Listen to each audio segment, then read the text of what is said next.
Our flight from Manila to South Korea is 2:40 a.m. to 7:40 a.m. Since hindi nag-accept ng early check-in ang hotel, iniwan muna namin ang check baggage at naghanap kami ng restaurant para makakainan for breakfast.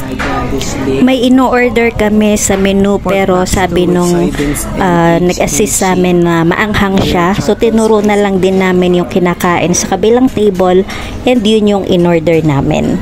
While waiting for our order, Korean restaurant serves side dishes such as kimchi, pickled radish, and green chili before the main meal. No reaction challenge, oh.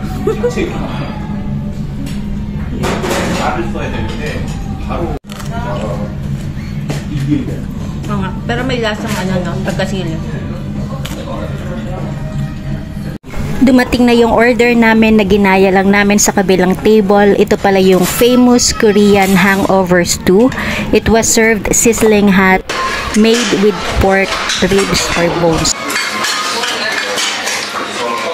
Ay, kaya hindi ko nasabay na ako na gusto ng pakisap. Puro tabag, ano pala to? Ito.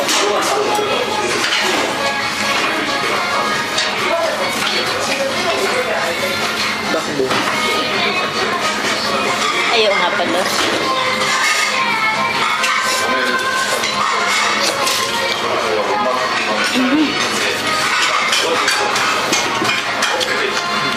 Pero okay naman yung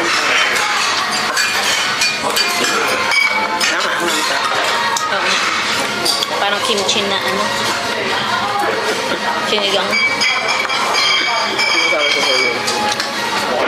Ano to, kamote o radish? Radish.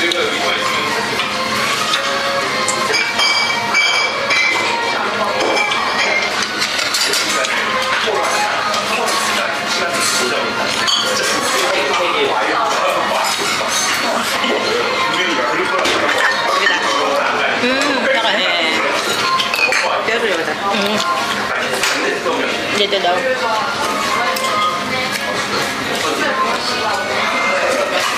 Parang pinagtawanan niya ako nung kung paano ko kinakain. Masok ka naman tayo dito.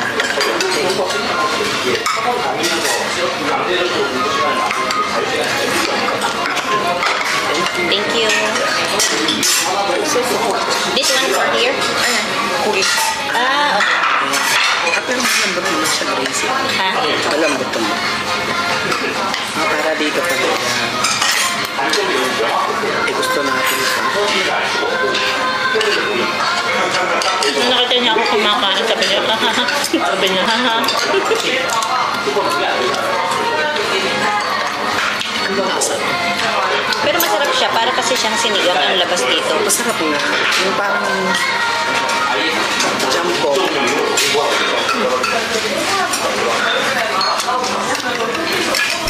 Our bill is 20,000 Korean won or equivalent to 800 plus pesos for 2 persons kasama na yung rice.